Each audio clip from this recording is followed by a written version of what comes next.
This is how a dynasty is confirmed. Spain won. Argentina, nil. After extra time, and the reigning world champions never laid a glove on them. Consider this. Argentina, with Lionel Messi, in what is surely his final World Cup, did not have a single shot until the 116th minute. Not one shot on target all game. 65% Spanish possession. An expected goals count of 2.3 to 0.4. Spain conceded 1 goal in the entire tournament. They made France look ordinary, and in the final, they beat the very side that had broken England's hearts. This is the anatomy of a coronation. The fluid rotations that pulled Argentina apart, the wall that held for 100 minutes, the red card, and the substitute who wrote his name into history. It starts as everything Spanish does with the ball. Spain do not attack in fixed positions. They attack in a swirl. Anchoring that swirl was Rodri. From a first whistle, he set the tone. We keep the ball, you chase it. In the opening 15 minutes alone, he made a World Cup final feel already decided. Argentina set up in a compact 4-4-2, 2 banks of 4, Messi and Alvarez the front pair. To break it, Spain rotated without ever stopping. Mikel Oyarzabal, the center forward, kept dropping off the front line. At the same time, Fabian Ruiz pushed up for midfield. Suddenly, there were 3 Spaniards between Argentina's lines, where there should have been 1. On the left, Cucurella pushed high to hold the width, which let Alex Baena drift inside and threaten the space in behind.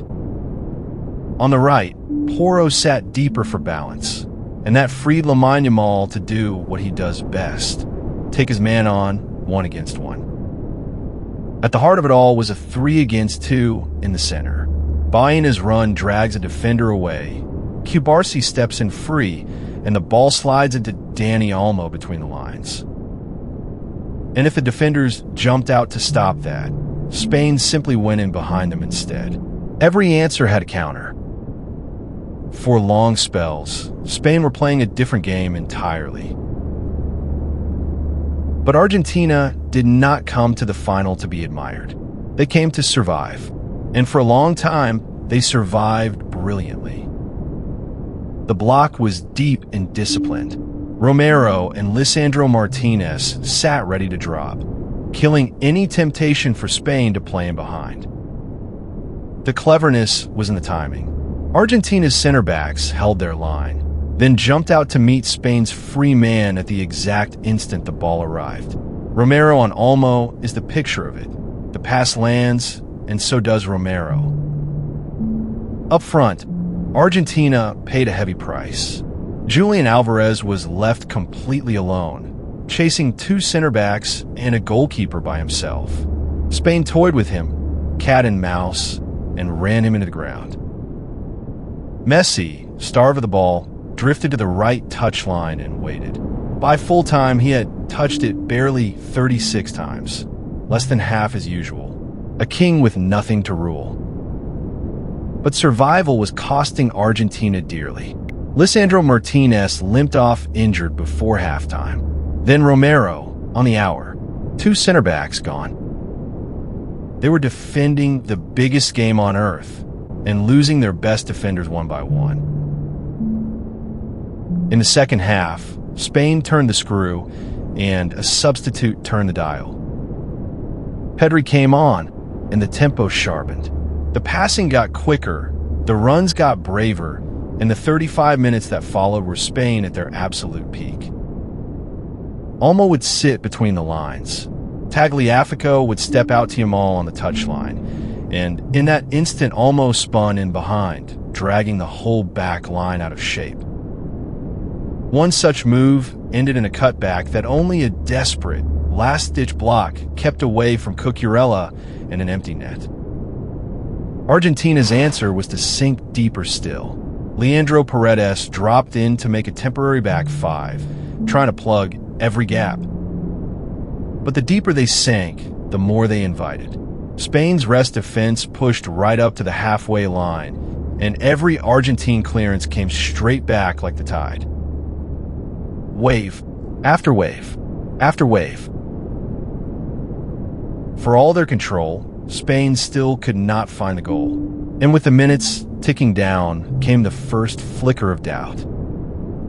Because in the 90th minute, out of almost nothing, Argentina finally broke forward.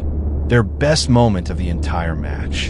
And it changed everything, just not the way they had hoped. As the game sprang open, Enzo Fernández flew into a challenge and was shown a second yellow. Red card, down to 10 men. With 60 meters of grass, they now had no way of covering. Extra time became a siege. Argentina somehow held, even surviving a Spanish goal that was controversially ruled out for a foot on the ball. Scaloni threw the dice one last time.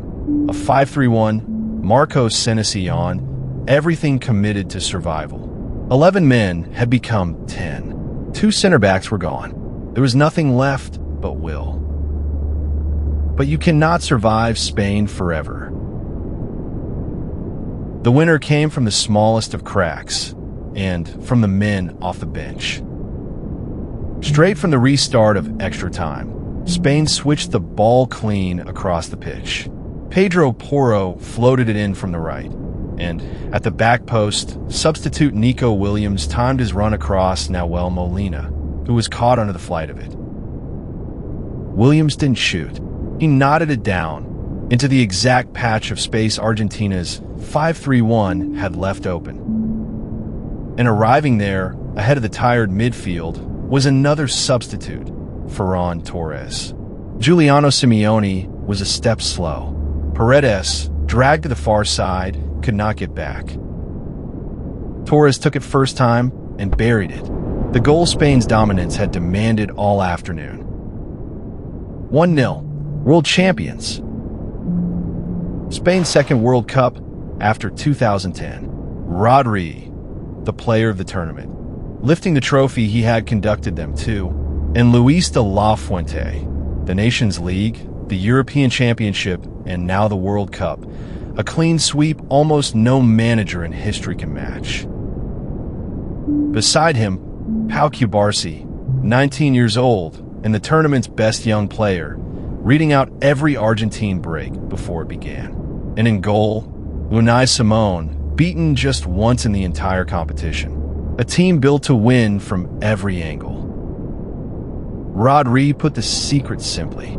His words, this was the toughest World Cup ever, and the best teams were all here. Argentina couldn't even create a chance. That is who we are.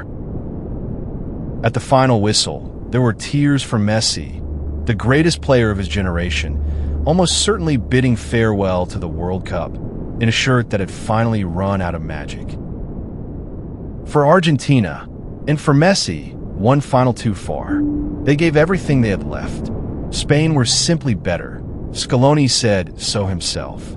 The best team in the world spent a month proving it, and then made it official, the only way they know how. In complete control.